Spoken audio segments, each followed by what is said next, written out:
This is Focus on Africa from BBC World News. I'm Sophie Ikenye. Our top stories. A huge security operation is underway in Cameroon to find 79 children and 3 adults kidnapped from a school. I am Masi Juma in Minnesota, and it is poll day here in America, where Americans are voting in the midterm election. And I'm Mimi Fawaz. I'll have a roundup of all the top sports stories, including Kenyan champions Gor Mahia preparing to take on English Premier League club Everton.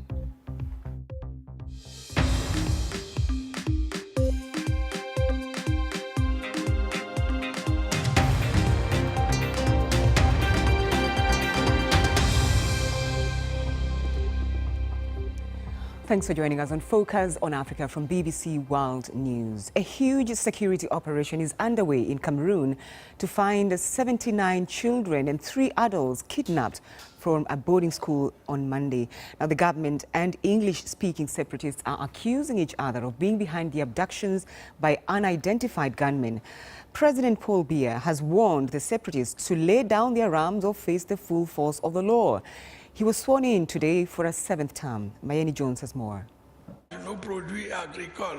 36 years to the day after Paul Biya took his first oath of office, he's been sworn in for another 7-year term. Mr. Biya pledged to uphold the integrity and unity of Cameroon, but he's got his work cut out.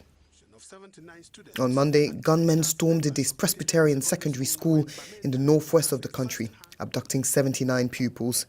3 members of staff were also taken, including the institution's principal. Authorities say English-speaking separatist rebels carried out the attack. They've promised a rapid response. They are going to face a strong, powerful reaction by the powers that be, not only here in Bamenda, but elsewhere in the northwest region. In this video, which surfaced on social media shortly after the abduction, the children say they were taken by Anglophone separatists. 3 parents of missing students have confirmed to the BBC that their children are in this video. But the separatists have accused the majority French-speaking government of staging the abduction to discredit their cause. They say the man who briefly appears in this video has a French-Cameroonian accent. This is the latest chapter in an ongoing dispute between government forces and English-speaking separatists. About 1/5 of Cameroon's population is Anglophone, and many say they want to form a breakaway state due to systematic discrimination. The separatists had called for local schools to shut down until their demands were met. They claim the country's education system is eradicating the culture of its Anglophone population. No group has yet claimed responsibility for the abduction. As each side of the conflict blames the other, these anxious parents wait desperately for news of their loved ones. Mayeni Jones, BBC News. Well, Chris Anu is the communications secretary for the separatists who are seeking to establish an independent state called Ambazonia. He joins me now from Houston, Texas, in the U.S. Thanks for taking time to talk to us. We have 79 children missing and 3 adults, and the government is pointing fingers at you. What's your reaction? No, thanks for having me on the BBC News. The allegations that our restoration forces kidnapped the students, absolutely false. The French Cameroon government has state-managed this so to paint our restoration forces as terrorists, something they've always done since this struggle for the independence of Ambazonia began. Let me jump in here, because you say they're staging this. Why would the government kidnap students to tarnish your reputation, and yet you've already been declared a terrorist group by the same government? Why would they do that? A government that shoots at gunpoint its own citizens to kill, as you, the BBC, reported in north of Cameroon, would do anything. And the reason we believe they are doing this is to distract international attention from the murder of the American missionary in the same city last week. Wait, let me come in here, because the government is not here to defend itself on this. But there is a video that's been shared on social media, and in it, there are young boys there in a tiny room, and they are saying, "I was taken from school last night by the Amber Boys." This is a quote I'm giving you. "I don't know where I am." What do you have to say about that? Well, Amber boys are not too naive as to tell students to recite. If you listen to each one of those boys, they're essentially reciting a script where they are being told Amber boys abducted them. Amber boys are not too naive to tell the student to recite that, to say they were kidnapped by Amber boys. Amber boys do not have the capability to take away almost 80 students, including a few teachers. They don't have the capability. And one thing that I should remind the listener is there is a military camp, a French Cameroon military camp right around that school campus. So how come 80 students were taken away and the military in that vicinity did nothing? You really believe that Amber boys will have the courage to go to a nearby military camp to take our students and nothing will happen? Okay, Chris, let me come in here because the president today was sworn in and he warned the separatists to lay down their arms or they will use the full force of the law. Are you ready to do that? We are not laying down the arms. We are asking him to withdraw his troops from the southern Cameroons and Bazonia. We will fight this war with the last blood in our body because he declared the war. We expect him to call off the war. We'll fight until the last person standing. All right, Chris, in the southern Cameroon. Chris, and we have to leave it there, but thank you for taking time to talk to us on Focus on Africa. Thank you. My pleasure. Thank you. Now, it's election day in the United States where American voters are deciding whether President Trump's Republican Party will keep control of Congress. Today's vote is hugely important because the party which controls Congress has the power to approve or block legislation, including immigration policy, policing, and welfare. It's a midterm election, so the presidency itself will not change, but many are still viewing this as a referendum on Mr. Trump's policies. Mercy Juma explains. I'm not on the ballot, but in a certain way, I'm on the ballot, so please go out and vote. Go out and vote. He's not on the ballot, but these midterm elections are all about him. President Trump has been out on the campaign trail, 11 rallies in 7 states just in the last week. His message is clear. Democrats are dangerous socialists, the media are the enemy of the people, and above all else, migrants are to be feared. As we speak, Democrats are openly encouraging millions of illegal aliens to violate our laws and break into our country. It's this kind of rhetoric that has put the migrant community here under strain. Nimo Hassan is a Somali immigrant who came to America after spending 5 years as a refugee in Uganda. She says that a visa for her husband was approved while Barack Obama was president, but everything changed after Donald Trump took office. Obama left and President Trump came into power and everything got confusing. There is new politics in this country now. I don't feel like refugees and immigrants are welcome. My children and I feel my husband's absence so much. Another man who's not on the ballot but is on the campaign trail is former President Obama. He's focusing on President Trump's attitude to the facts. Because America's at a crossroads right now. There is a contest of ideas going on right now about who we are and what kind of country we are going to be. Americans will be voting for members of both chambers of Congress. That's the House of Representatives and the Senate. Both are currently controlled by Republicans. All 435 seats in the House are up for election. 218 are needed for a majority, and Republicans are going into the election holding 235 of them. In the Senate, Republicans hold 51 of the 100 seats. 35 are being contested. There is a lot to play for.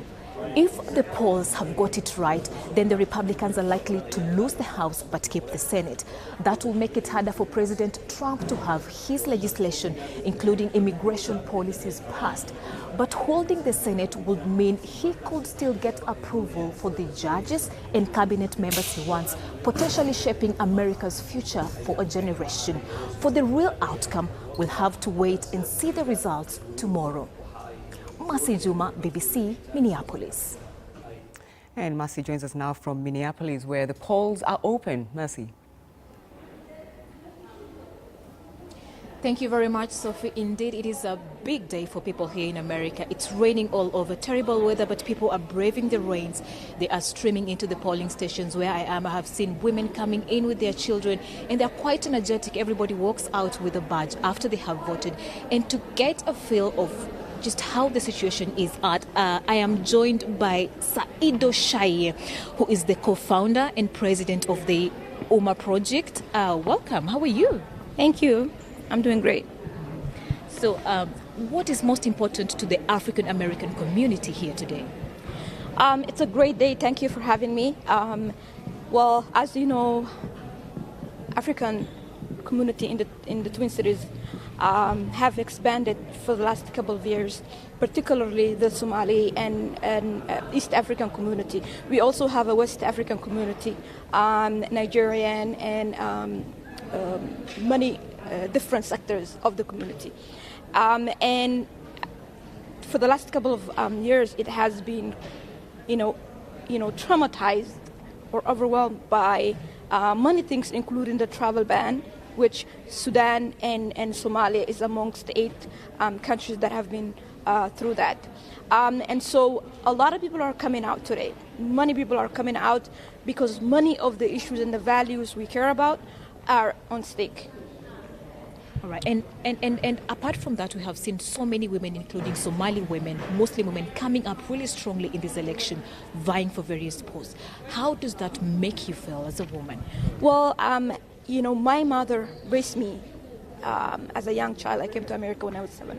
So my mom raised me to be amongst the highest women in terms of education and many other things. But seeing and I'm a community activist, and I've been empowering and motivating women to participate in elections, to participate in many other things. So seeing the results of so many beautiful, brave women coming out with their kids to cast their vote and exercise their rights is just one of those things that it gives you a goosebumps. One of those things that we all honor to see.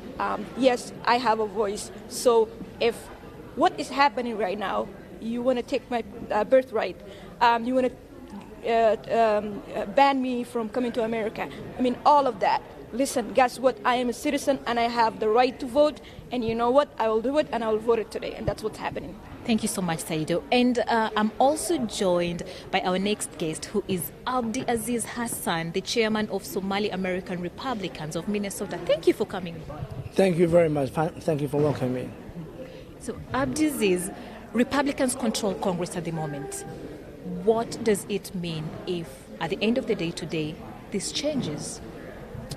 And that can happen because in America, an election and a midterm election means American people will speak in their heart and they will choose who's going to represent them in the House and the Senate. And we strongly believe that that's not going to change. But if it does, it's normal. It's something all the time, midterm election, there's something comes up. But today, time will tell. We are in the last day of the elections and everything will be known today. How is the economy in America? The economic of America today is doing very well. It's the lowest in a very long time, and it's well established. And then the job rates on African Americans is the lowest ever, according to the polls. But everybody has some personal interests of their well-being and the community. So I believe that there's the stake of the family value and ethics and faith is on the stake, and there's a lot of needs for community to understand that regardless of who party you are, our well-being of our community is highly needed, and that's what this takes in this election. Great. Thank you very much. And that was Abdul Aziz Hassan, the chairman of Somali American Republicans of Minnesota, as well as Saido Shaye, who is the co-founder president of UMA Project. So, Sophie, there's a lot of things going on today, and polls are expected to close between 7 p.m. and 8 p.m. American time. We will get results streaming in then, and we will definitely be here to keep you updated on who loses, who wins, and what the stakes are after the election. All right, Masi Juma there for us in Minneapolis. Thank you. This is Focus on Africa from BBC World News. Still to come, how best to tackle Africa's rising debt? That's the question a summit here in London has been trying to answer. Welcome back. You're watching Focus on Africa. Now, we were talking to you yesterday about the issue of Africa's rising debt. Many countries on the continent have struggled over the years to repay public debt, but continue to borrow regardless.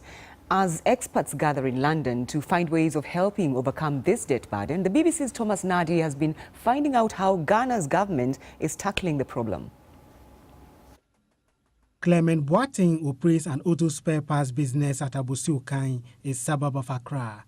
He imports his products from Dubai and Germany. Like many of his colleagues, high taxes at the country's ports are stifling his business. Assuming you bought goods of about maybe $60,000, you need about $30,000 or $35,000, before you can clear the goods, and it's almost about half of your import capital. So every businessman in this country is crying because levies and duties that we pay at the port is on the high side. Taxes have been the government's main revenue generation option to pay public debt, and that's had a big impact on local business. Only 1.2 million Ghanaians out of a population of over 28 million pay their taxes. What this means is that the country hasn't been able to collect enough tax revenue to undertake a number of development projects. And so governments over the years have often relied on excessive borrowing, resulting in an increase in the country's debt. The government is taking steps to address the problem. Some taxes have been revised and new ones introduced. Income earners above $2,200 will now pay 35% tax from the previous 25%. A new luxury vehicle tax for all vehicles with engine capacities of 3.0 liters and above has also been introduced.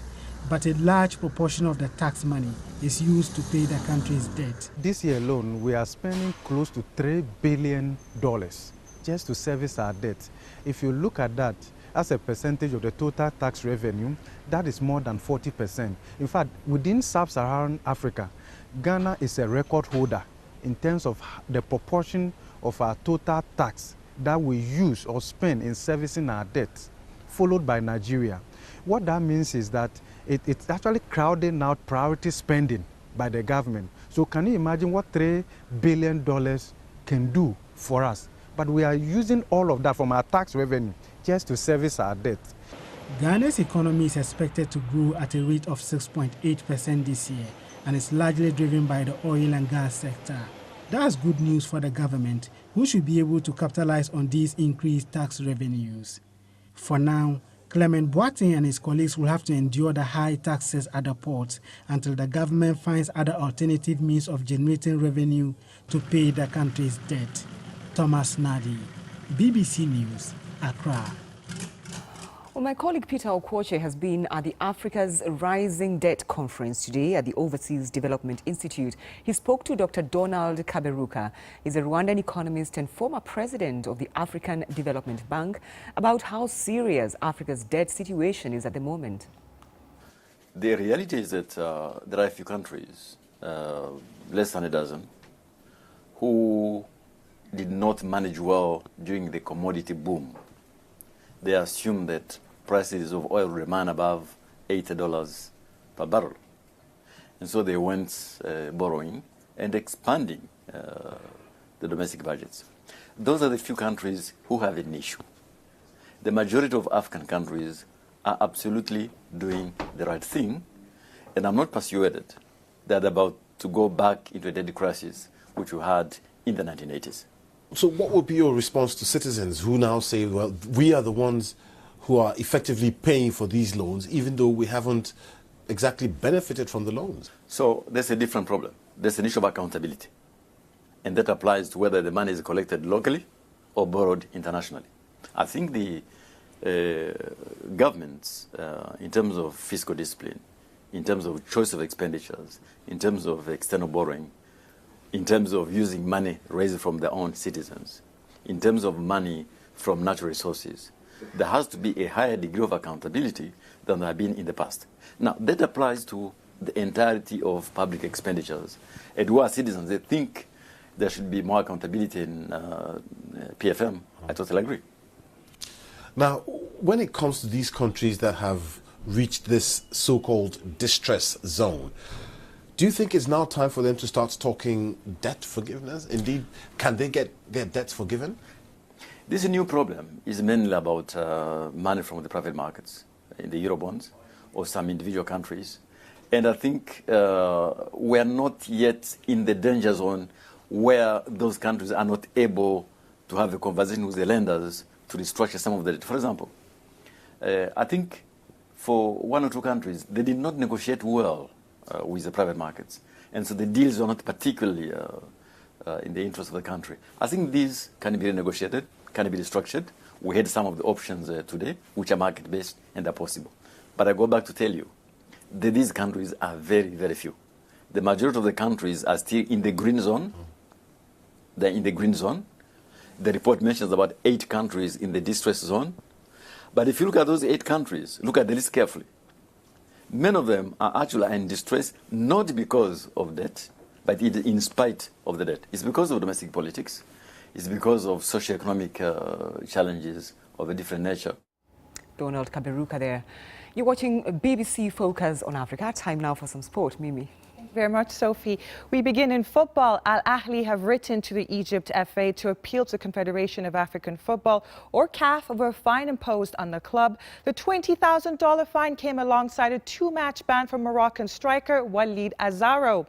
CAF did not elaborate on the ban, but said that he had breached his disciplinary code during the first leg of the African Champions League final match last week. But during the game, Azaro was caught on camera ripping his own shirt.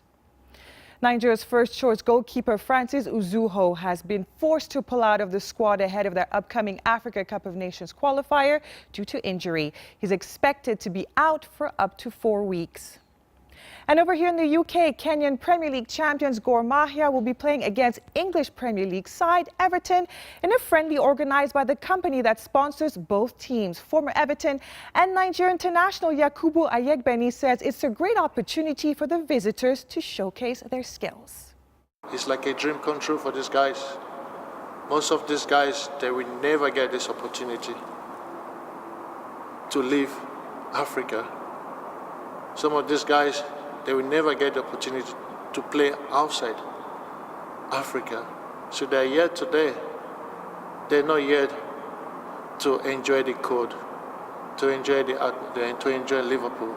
They're here to give everything. They're here to show people. They're here to prove I might get a chance to play in Europe. Kicks off shortly. Democratic Republic of Congo's Trezum Putu Mabi has been recalled into the squad after a 5-year absence ahead of their Africa Cup of Nations qualifier away to Congo-Brazzaville this month. Celtic midfielder Yusuf Mulumbu has also been named in the squad. And finally, to cricket, Zimbabwe have won their first test match in 5 years and their first away test in 17 years with a 151-run victory over Bangladesh on day 4 of the first test in the country. And that's all the sports, Sophie. Thank you, Mimi. Thank you, Mimi. And don't forget, you can get in touch with me on Twitter. I'm @CKenya. But for now, that's it. Thank you for your company. Bye-bye.